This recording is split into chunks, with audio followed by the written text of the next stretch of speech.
welcome back. I'm Tori Petrie. The Gator football team clinched a huge win over top 10 opponent South Carolina on Saturday. ESPN's College Game Day was in Gainesville, and commentator Lee Corso selected the Gators to win with his famous headgear pick. The Gators proved Corso correct with stellar special teams and defense. The Gators forced 4 turnovers and had 4 sacks. All this resulted in the offense putting huge points on the board. Jeff Driscoll threw for a career-high 4 touchdowns as the Gators went on to win 44-11. Head coach Will Muschamp says forcing fumbles for good field position was thanks to the emphasis in practice. We talk to our guys, we identify guys that don't take care of the football. And when you have those opportunities, we ask the guys to go for the strips. The Gators remain at number 2 in the BCS polls behind Alabama. Now that South Carolina has been eliminated from the SEC East race, the Gators' focus is on their SEC East showdown with Georgia this weekend. Georgia narrowly escaped a 1-6 Kentucky team on Saturday, coming out with a final score of 29-24. The winner of next week's game against Georgia will claim the SEC East and head to the SEC Championship in Atlanta this December. The Gator volleyball team knocked out 2 more SEC opponents over the weekend to stay undefeated in the league. The first win came on Friday night with a sweep over Alabama. Then the Gators carried on the win streak into Sunday, grabbing another comeback win from behind, 2-0 for the second weekend in a row. So we were able to weather the storm and just got better. It really was one of the great wins, obviously, of this year, but this one will go down as one of the special ones. Next up, the Gators play rival Florida State in Tallahassee on Thursday.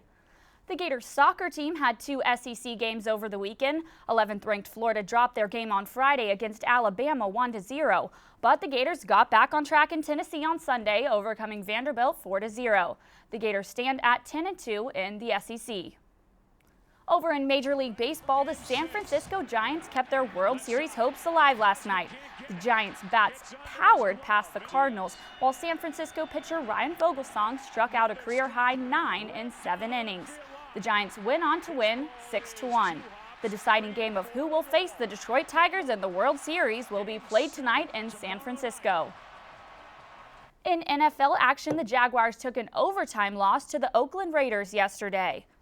The game-changing play came in overtime as the Jags gave up a turnover to put Sebastian Janikowski in position to kick the winning 40-yard field goal. Perhaps the bigger story, though, was Maurice Jones-Drew, carted away with a lower leg injury after just 2 carries. Jones-Drew will definitely be out for Week 8 against the Packers. And former Gator Chris Rainey scored his first NFL touchdown last night, an 11-yard run for the Pittsburgh Steelers. The Steelers went on to win 24-17. Tebowing swept the nation last year, but now doing the pose could get you in some legal trouble. Jets quarterback Tim Tebow has officially trademarked his signature move. The quarterback does it before and during games in prayer, and he says his motivation for the trademark is making sure the pose is used in the right way. The Gator basketball team got some big news from the SEC preseason poll today. The team was ranked number 2 in the SEC, just behind Kentucky. Florida point guard Kenny Boynton was selected as first-team All-SEC and came in second to Phil Pressey as the SEC Men's Basketball Player of the Year. Gator center Patrick Young was selected as second team. Well, Tori, it sounds like we're going to have a really great basketball season. Oh, yeah. The first game of the season is November 9th, next Thursday, against Nebraska-Kearney. It's an exhibition game right here in Gainesville. Well, thank you, Tori. And we'll have more news after the break. Stay with us.